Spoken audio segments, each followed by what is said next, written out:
يقلب انه صحيح. ايوه صحيح. الامبراطور الساساني حكى كيف هو صارت معركه بينه وبين الملك الميدي الكردي. هذا كتاب سيرة أعمال أردشير بابكان كارنامي يحكي، هو يحكي سيرة أردشير البابكي أول إمبراطور ساساني، ومن ضمنه هو كتاب طويل، قصة طويلة قصة أردشير، هو في قالب أسطوري تاريخي، يعني تاريخي وفيه أساطير وفيه شغلات يعني. كاتب الكتاب من هو الكاتب؟ ما له كاتب هذا الكتاب، ما له كتاب زردشتي في التراث الزردشتي. هذا امبراطور كردي هندي فارسي تركي يطلع قدامه يقص راسه ما يعرف بس هو يقول انه لا مش هذا قصدي انه بمعنى انه الكتاب حسب كلامك، حسب اصل بعض الابحاث اللي انا قمت فيها كمان، الساسانيين هم امبراطوريه كرديه اوكي، ولكن حسب هالكلام هذا اللي موجود بالكتاب انه صارت معركه مع قائد كردي ميدي. نعم. اذا اثنين تحاربوا، قائد كردي ميدي وهون الساسانيين، الامبراطور الساساني الكردي. هذا قصدي. شو المشكله؟ وين المشكله؟ يعني انت لو في ملك الاكراد وانت ما عجبت وسويت لك حركه ما راح يقص راسك؟ امبلا راح يقص راسك. شو ليش احنا الاكراد يعني ما نقطع راسه؟ شو المشكله؟ انا قصدي انه هذا اول ذكر في التاريخ، ذكر مباشر يربط الكرد مع الميديين كذكر. انا ما بتهمني العمليه انه الباشا الساساني الكردي ضرب عارك مع الملك الكردي الثاني، واحد منهم غلب الثاني، غلبوا ما غلبوا، انا هاي مو مشكلتي ولا فكرتي.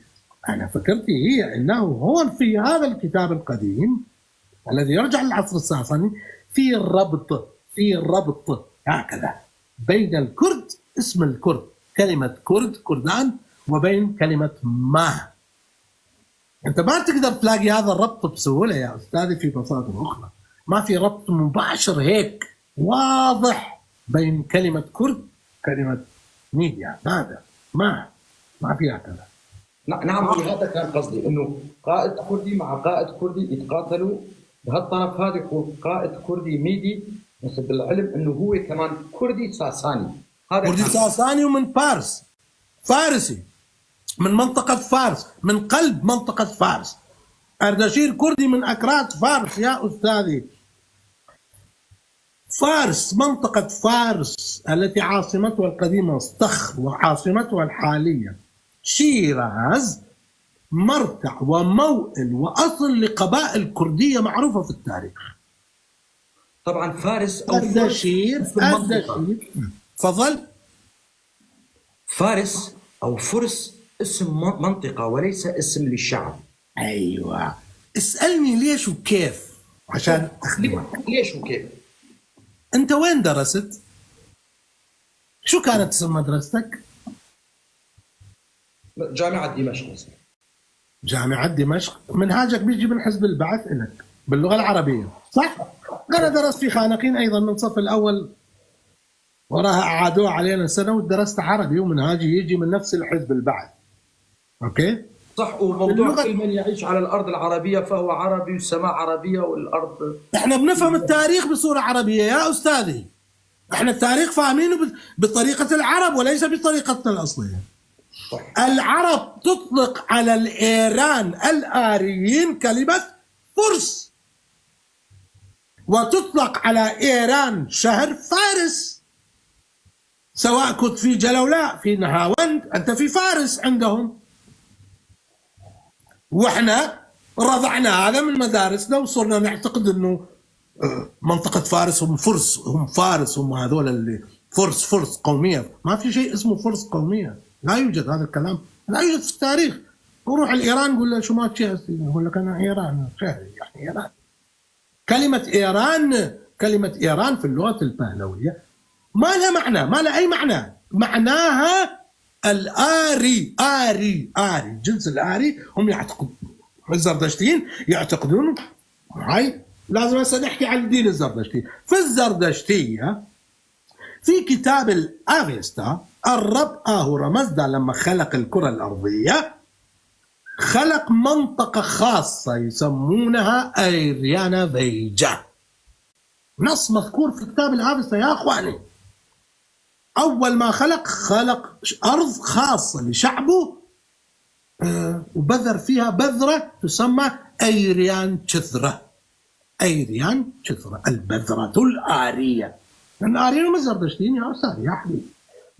في مفهوم عام للآريين استخدموا النازيين والألمان وما بعرف مين، واستخدموا الهنود. احنا ما لنا علاقة بكلمة إيران، ما لنا علاقة بالأرينة النازية والأوروبية، ولا لنا علاقة بالأرينة الهندية. كلمة إيران وآريان وإيران وأيريان هي كلمة أفستائية من صلب الديانة الزردشتية، أنه الرب أهورامازدا أول ما خلق من الأرض خلق الأراضي الطيبة أيريانا فيجا. فيجا يعني يعني مكان.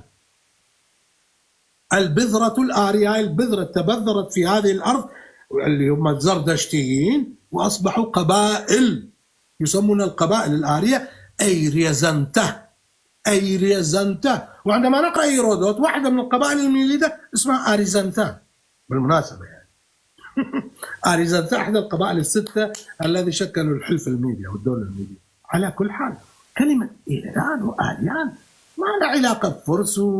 هذا الشعب الزردشتي كان يسموا نفسه إيران كجنس ومزديسنك كدين. كلمة زردشتي مع كلمة إير وإيران وأريانا هم هكذا، لا يمكن فصلهما.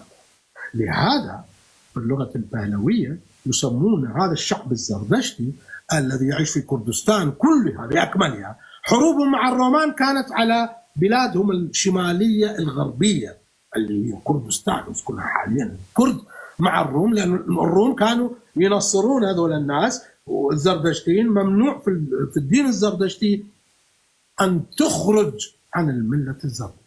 أنت بس تطلع تصير أميران. إيران الزردشتيين أن إيران كل من على دين آخر هو أن إيران، يعني نا إيران يعني غير آري غير زردشتي. وإيران تعني الآريين فقط لا أكثر ولا أقل. إيران تعني الآريين.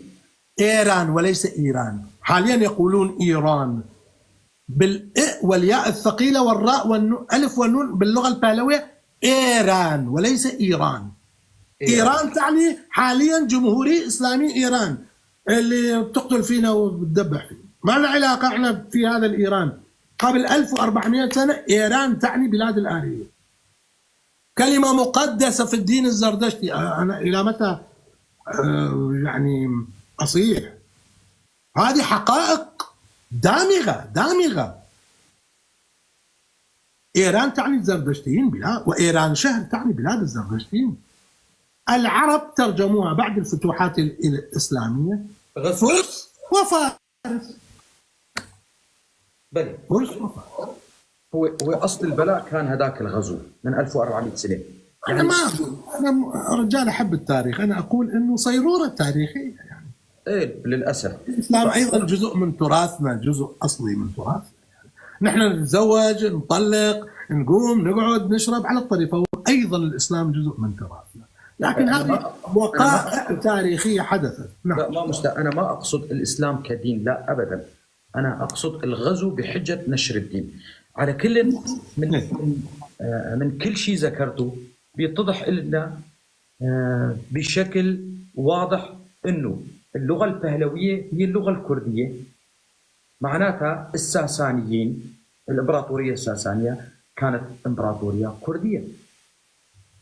نسيت الأهم من الإمبراطورية الساسانية اللي هي بداية الإمبراطورية الأشكانية البارثية. يا أستاذ يا أخواني الكرد أبوس إيديكم افهموا التاريخ على نسق. قبل الساسانية تأتي الإمبراطورية الأشكانية البارثية. اسمعوني، السيناتور كرونوس الروماني من روما جمع 20 فيلق روماني واجا يغزو الامبراطوريه البارثيه. حلو، تخيلوا مثل الافلام، تخيلوا مثل افلام الاكشن. كرونوس هذا شو اسمه السيناتور جمع جيش هائل روماني اجى يغزو، يعني البارثيين مسيطرين على منطقه الاناضول ومسيطرين على ميزوبوتاميا وعلى ايران شهر وافغانستان، هاي كلها هاي الدوله البارثيه الضخمه الامبراطوريه. اجى يغزوهم، وصلوا الى مدينه الرها. طبعا ما في كل يعرف ايش معنى رها، لانك ما تعرف بهلوي بحياتك ما راح تعرف اسماء المدن والقبائل والعشائر والمناطق الكليه كلها بهلويه. المهم وصل لهنا، اجى جيش البارثي البهلوان بقياده من؟ بقياده من؟ رستم سورين. رستم اسمه بالبهلويه تكتب رستم سورين، قائد الجيش البارثي اللي يجي يقابل جيش الروم. طبعا هو اباد 7 فيالق رومانيه، بحيث كرونوس السيناتور استحى يرجع لروما فانتحر. هذا قائد اباد 7 فيالق رومانيه. وهذه ثاني هزيمه في التاريخ تلحق بالروم بالجيش الروماني في التاريخ كله، بعد هزيمتهم عند روما على يد هانيبال اللي يسموه هانيبال القرطاجي. المهم مين قائد الجيش البارثي؟ قلنا اسمه رستم سورين. رستم هي رستم اليوم. هي هوار على أمتي التي لا تعرف تاريخها. رستم هو رستم، لا زلنا نسمي آباءنا أسماء أجدادنا رستم. وماذا يعني كلمة رستم؟ طبعا اسأل هيكل شو يعني من رستم؟ أقصى ما يعرف رستم زال، الشخصية الأسطورية الكردية المشهورة رستم زال، لكن ما يعرف إيش معنى كلمة رستم. تأصيل الكلمة ما يعرف إيش معنى، لأنه ما يعرف بهلوي. شنو معنى؟ رو في اللغة البهلوية هي الرو. هذا رو، لازمنا نقول رو. ماذا تقولون بالكرمانجية؟ رو باللغة البهلوية رو تهم يعني القوة، البسالة، الشدة.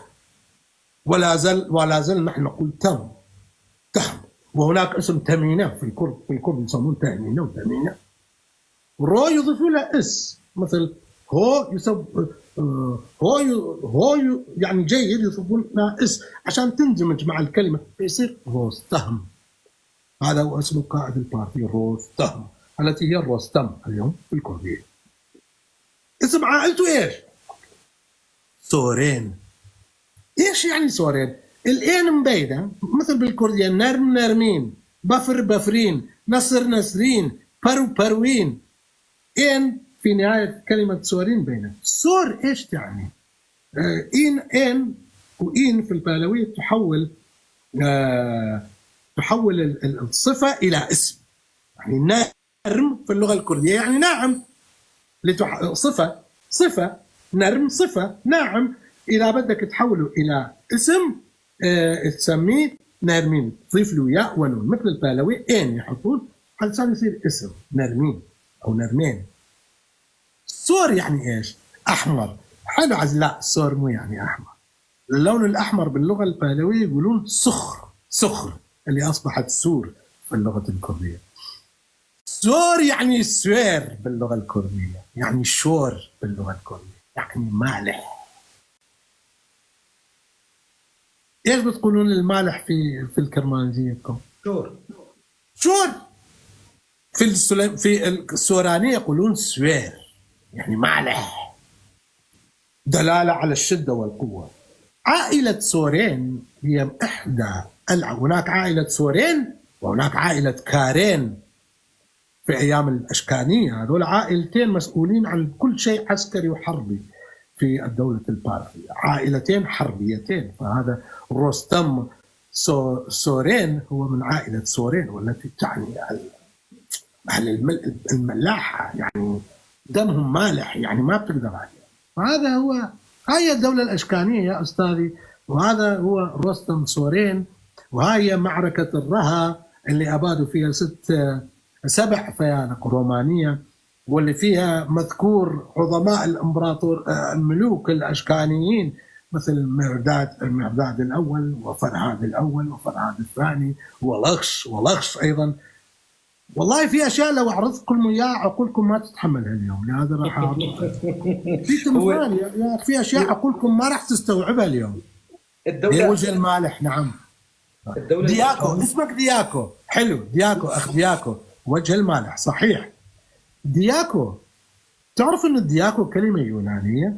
هو أول إمبراطور ميدي هو دياكو. تعرف دياكو كلمة يونانية؟ إيش هو اسم الملك الحقيقي باللغة الآريا القديمة؟ طبعا ما راح تعرف أكيد، اسمه دهيوكا. دياكو هو اللفظ اليوناني لكلمة دهيوكا، أول إمبراطور ميدي. وكلمة دهيوكا كلمة بسيطة جدا، معناها بسيط. ده يعني يعني قرية أو قرى أو مدن أو عالم. القرية مو؟ لا، ده يعني قرية. في العهود القديمة ما في مدن ضخمة جدا، في قرى كبرى. والده أيضا عندما يجمعونها تصبح دهيون يعني مثل دهيان يعني العالم.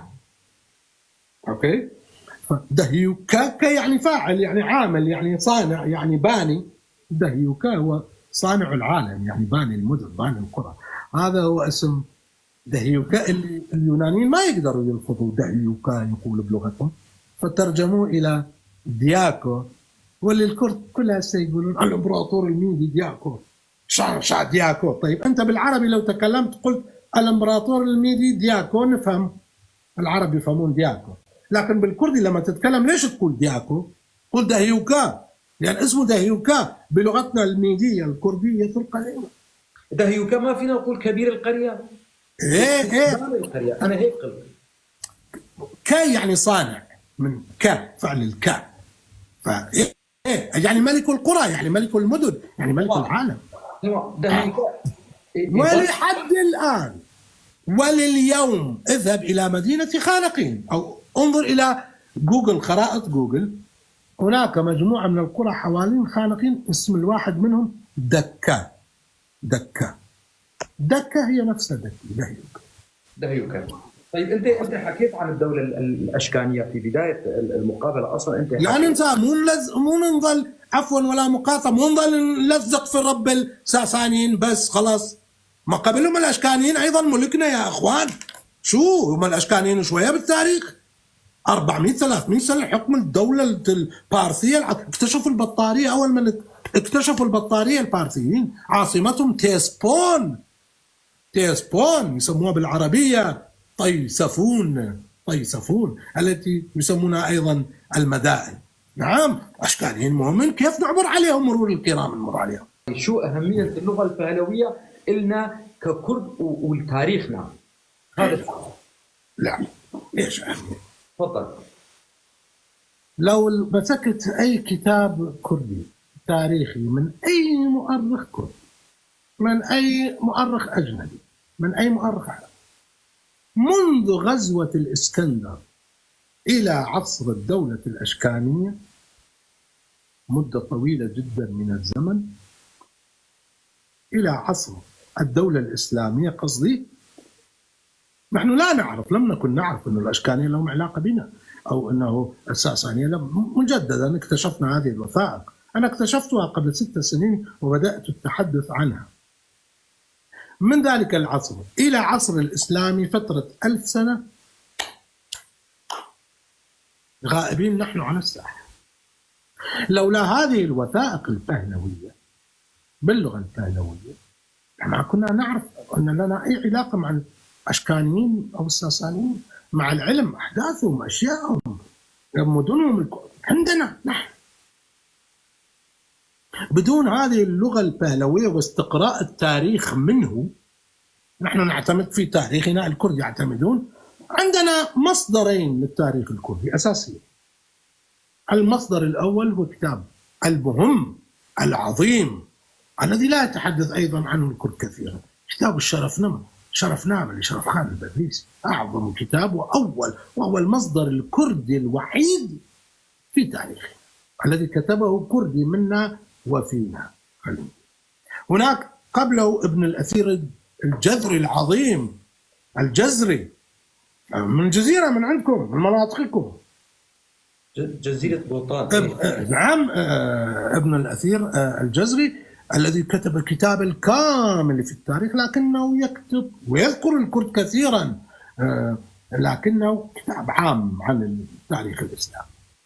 فترة من بداية التاريخ الإسلامي حيث يبدأ ذكر الكرد إلى فتح الإسكندر، هجوم الإسكندر على بلاد الميديين والآريين، ثغرة 1000 سنة في تاريخنا. كيف سنملأه؟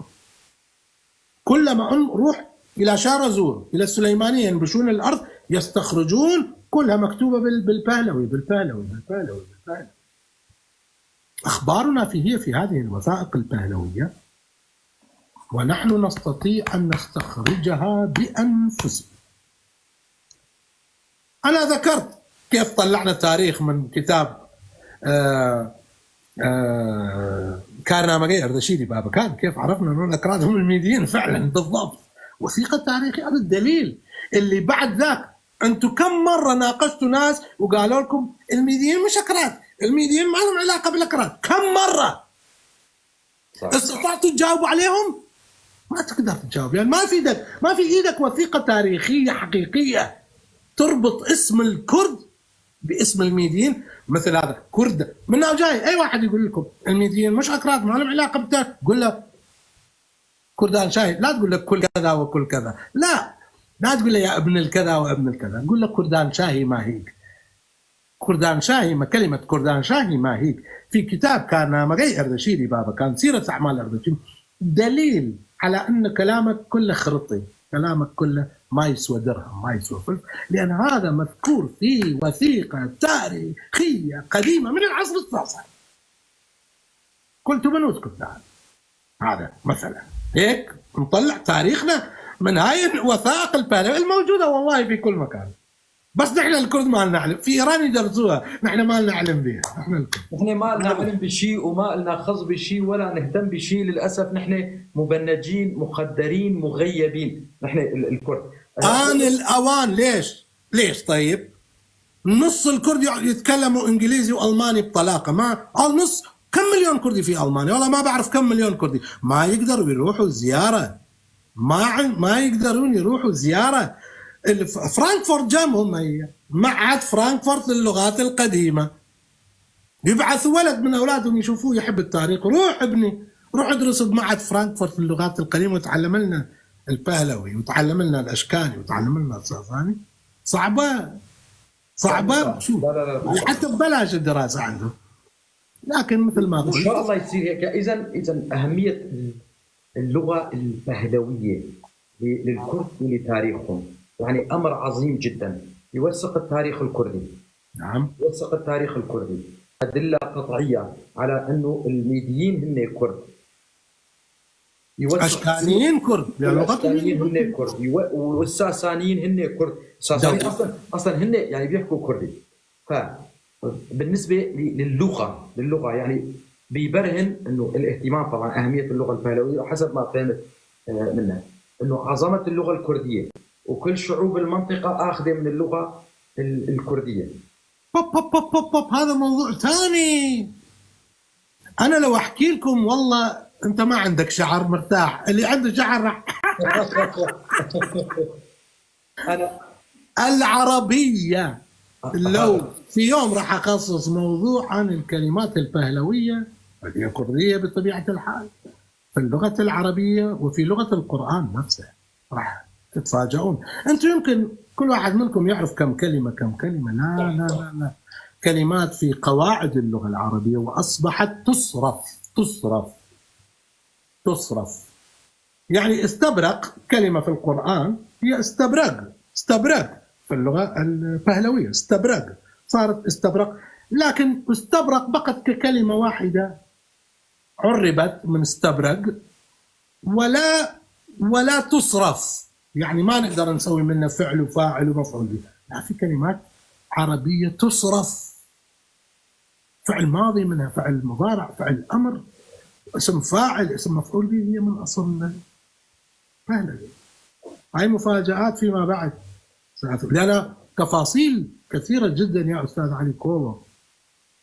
هذا فقط أعطيكم نظرة عامة، أما لو أجد التفاصيل وأقرأ كل نص بهلوي ستخرج لك مفاجآت لشعبنا الكردي.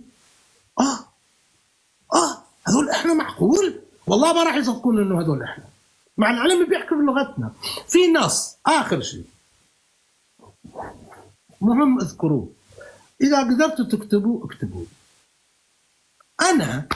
أنا مشتاق سايقان من مدينة خانقين.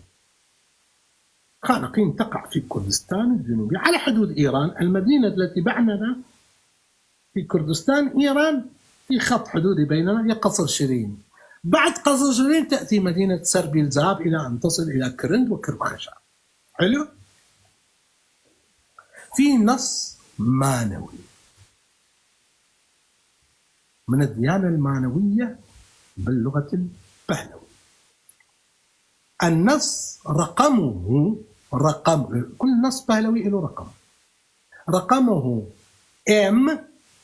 M1I في المتحف الألماني، في متحف برلين. M1I ماناكايان تكست، اسمه آمدشن فريشتك بتشهران.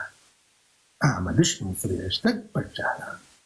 قدوم النبي ماني، يعني لقب فريشتك، لقب النبي ماني فريشتك.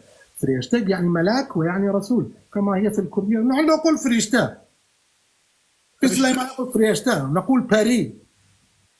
كرمانجين بين فرشت. لقب النبي ماني فريشتك، وتعني في اللغة البهلوية ملاك، ملائكة، وتعني رسول من السماء إلى الأرض. عندما ينزل الله أو عالم النور يرسل رسولا للناس فيسمونه فريشتك، ويقولون أحيانا بريستك. نعم بري، يقولون بريستك ويقولون فريشتك أيضا حبيبي. يقولون في اللغة البهلوية يكتبون أحيانا بريستك، يكتبون أحيانا فريشتك، وأحيانا يكتبون عليك بالكتابة فريستك. فعنوان الرقم هذا، عنوان الوثيقة البهلوية طويلة جدا. في الفقرة الثالثة منها يذكر نصا ما يلي، مكتوب هكذا بالحروف البهلوية المعنوية: دودي كفريش تقروشن اندر هوان شهرستان بو خوندومار امو هموزاد كي پهلوانی دبیری و دزوان دانست. أنا أتخدر لما أقرأ بهلوي وأسمع بهلوي، أنا من عشاق شغفي اللغة. أعيد: دودي كفريش تقروشن اندر هوان شهرستان بود خوندومار امو هموزاد كي پهلوانی دبيري ودزوان دانست. ومن هاي الجملة العلماء سموها اللغة البهلوية من كلمة بهلواني. في البداية يقول دودي، دو يعني رقم 2، يعني هو يذكر نقاط في النقطة فيقول دو دي. دو يعني الرقم 2 في اللغة البهلوية، دي يعني بعد ذلك، مثل ما دي كاربكا نقول في الكردي، أي دي ناتي، دي يعني بعد وبعد، دودي وبعد الرقم 2 ك فريشتك روشن أندر هوان شهرستان بود. ك هي كف الكردية، كو في الكرمانية. عندما أو حيثما أو حيث في اللغة العربية تترجم. فريشتك رسول أو ملاك. روشن يعني روناكي، روشناي. ما بعرف ايش بتقولوا بالكرماني، احنا نقول روشناي يعني النور، نور. روشناي روناكي روناي. تمام. يشتق روشن اندر يعني هندر في اللغه الكرديه. هندر يعني داخل شيء يقولون هندر. كفر يشتق روشن اندر هلوان شهرستان. شهرستان في اللغه البهلويه يعني مدينه، والشهر يعني بلاد. نحن نستعملها بالعكس حاليا، نقول شهرستان للحضارة والمدنية ونقول شهر للمدينة.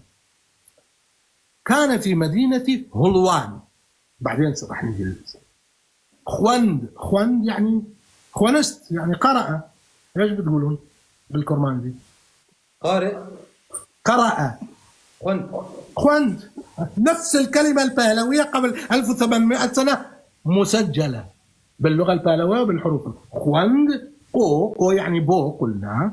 خوند قرأ لي مار أمو هموزاك. مار أمو اسم شخص مار أمو. قرأ لي مار أمو هموزاك، ويكتبونها مرات هموجاك، يعني آموشجر يعني معلم. نحن في كردستان الجنوبية نقول المعلم هاموشجر، ماموستا هو اللقب المعلم. صحيح يطلع احنا نقول له ماموستا هو اللقب المعلم، ايضا بهلوي من كلمة أستاذ في اللغة البهلوية يعني صاحب العمل، صاحب المهنة. هاموشجر نقول آموشجر في اللغة الكردية، هاموشجر في اللغة الكردية، وهي آموشجر هاموشجر في اللغة البهلوية. وعندما هموزاك كي الذي كي هي كيف الكردية يعني من كي بهلواني دبيري. الخط يسمونها باللغة البهلوية دبيري، ونحن الآن نسميها في كردستان الجنوبية نقول دبيرة، وعندكم يقولون دب أظن، فتسمونها المدرسة دبستان، صح؟ دبستان تقولون. كيف بهلواني دبيري. ودزوان، ود يعني وزوان يعني زمان. نحن الكلور نقول والقرآن نقول زوان، لازلنا نقول زوان. في الكرمانجية والسورانية زمان. دانست يعني زانست عرفة. وعندما كان رسول النور في مدينة حلوان قرأ للمعلم مار أمه الذي كان يعرف اللغة البهلوية، اللغة والكتابة أو الخط البهلوي. كيف يشتغلوشن عند الخوان شارستان بدخل ومارا موزاك كيف بهلواني دبيري ودزوان دانست. الآن على الكلمة التي تهمني أنا هنا. طبعا نحن ككرد عرفنا أنه في نبي يتكلم زينا بلغتنا فهو نبينا.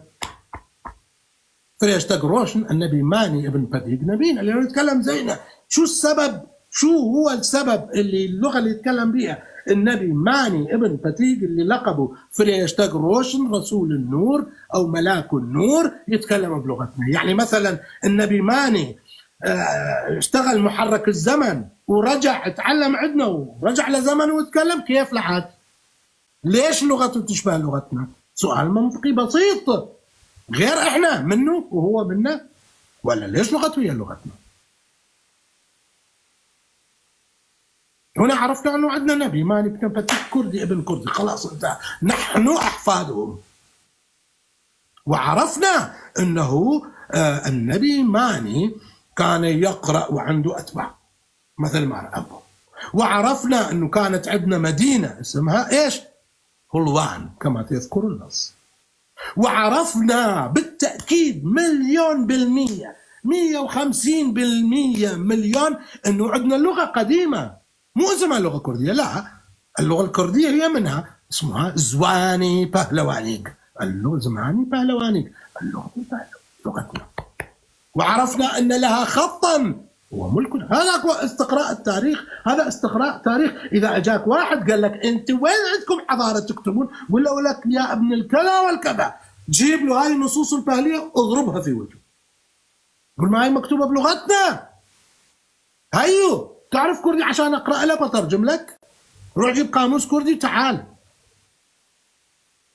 هكذا أنا استقرأ التاريخ من النصوص البهلوية تاريخ وأملأه ملأً.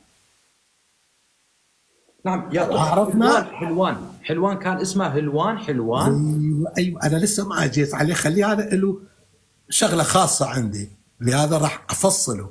تمام. فهكذا عرفنا كل شيء، كل معلومات مهمة عن تاريخنا القديم. نأتي إلى حلوان. ما هي حلوان؟ أين هي مدينة حلوان؟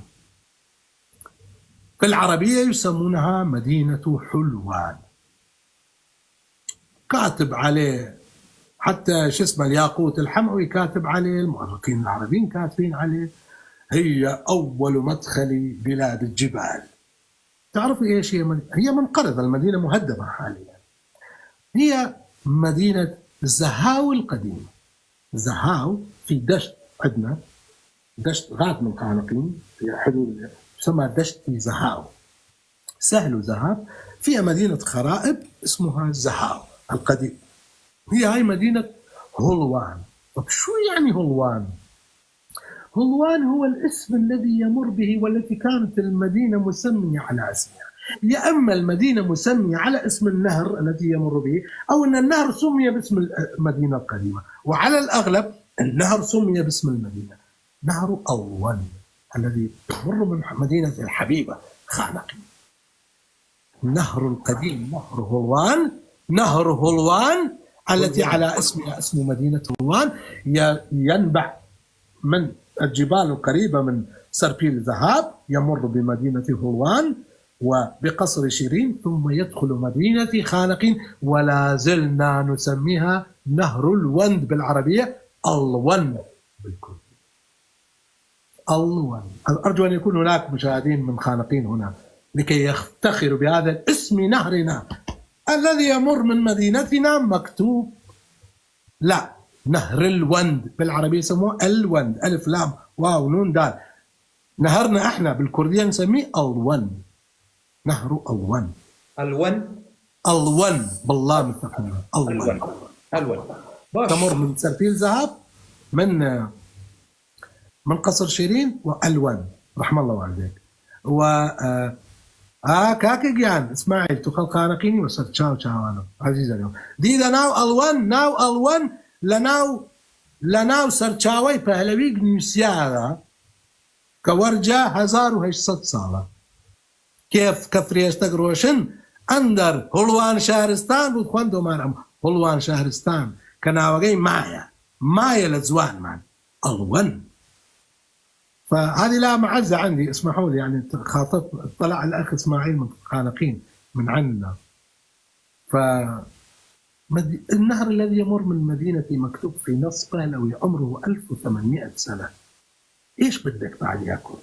باش ما بدنا إلا قلنا ترى اسم عفرين. عفرين يا عفرين هي البركة يعني عفرين باللغة الكردية. أنت لما واحد يسوي شغلة زينة منيحة شو تقول له؟ مو تقول له عفرين رحم الله والديك. عفرين احنا نقول له هسه لتشجيع، يعني أنت تقول له في الأصل عليك البركة، بركة عليك، تباركت.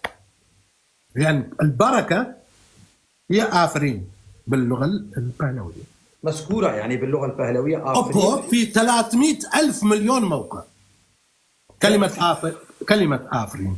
فإذا عفرين ما تعني عفرين، أهل عفرين أكراد فهم بهلوية، فإذا الكلمة مو كردية من أصل بهلوي إيش تعني عفرين؟